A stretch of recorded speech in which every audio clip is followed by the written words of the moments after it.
Hey guys! You know how last week I had mentioned that I was embarking on an epic journey into educating y'all into the basics of computers? Well, I'm running out of time to get shit done again, so it'll have to be next week. Instead, today I'm just gonna do a quick note on some thoughts about depression.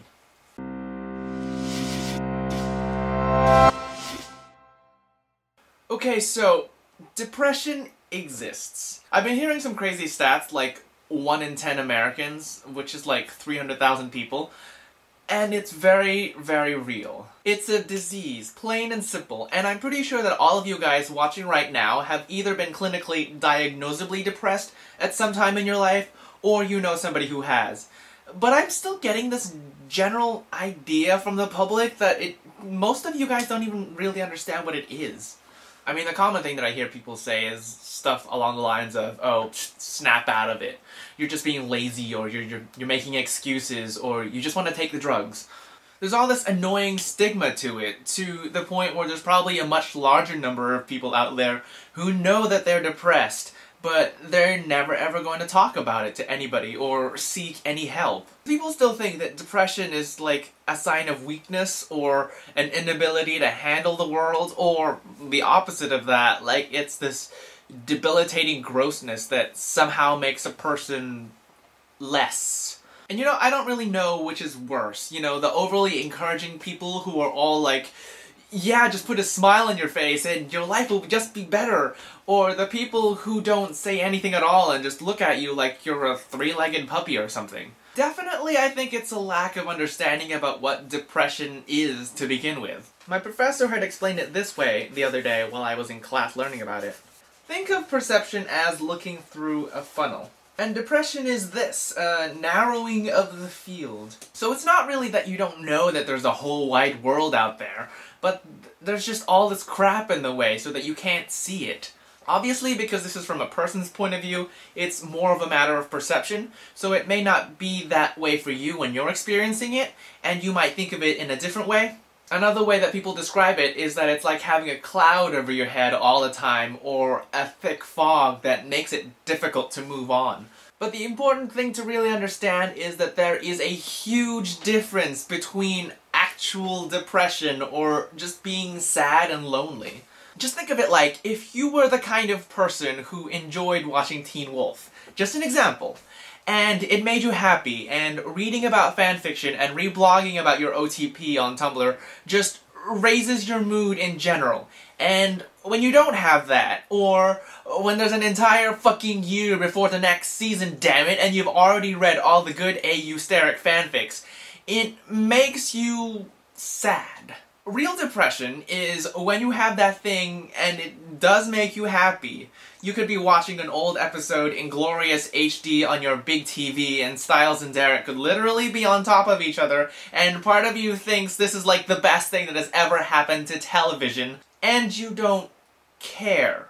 Depression is knowing that something awesome is happening right in front of you, and not being excited about it as you really, really wish you could be. Because that's the problem, really. Not that you're down and can't feel it, but that you know that you should be happier. And this isn't just a mental thing that people can think themselves into. I mean, yes, from a cognitive behavioral point of view, you could.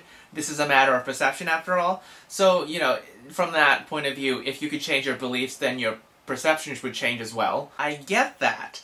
But it certainly isn't easy, and chances are you don't have the tools to be able to do it yourself. And most importantly, it's a physical thing, a medical thing. The chemical balance in your brain is literally different, or even wrong, some would say. And that's why the drugs really exist. I mean, don't get me started on the giant pharmaceutical companies being evil drug pushers, and how some doctors have pretty much just become Best Buy Geek Squad technicians who just order parts and try to fix the problem with no interest in actually healing the person. That's a different issue entirely. What's supposed to happen is that the drugs are there, by trial and error, because we don't actually know what goes on in here, to restore the balance. And while that's happening, you're supposed to be working with your counselor or therapist or whatever to resolve the issue and make sure that the downward spiral never happens again. And I may be slightly biased because, yeah, admittedly my life ambition is to become a counselor, but that kind of also makes me an expert. So you should really believe me when I tell you that there is a way out. You know, while I was in class the other day, we were going through the DSM criteria for the many kinds of depression, and it turns out that according to the American Psychological Association, I am depressed. Or at least I was at the time. And you know, I may not notice when I'm putting on weight because I'm eating way more than usual and sleeping way more than normal, and still feeling tired after that. And I may not notice myself staring into space all the time because thinking about anything is just way too much right now. But I definitely notice the times when I feel like moving is worth more effort than I care about. Thinking about suicide is just not as strange to me as it should be. And I don't really bat an eyelid when I think of myself as worthless or stupid or ugly, because it just happens all the time. But the thing is that I've already learned that those things aren't reality. I know that I am more than that narrow scope, and that just because I think and feel that this darkness is all there is, and there will be, it doesn't really mean that it's true.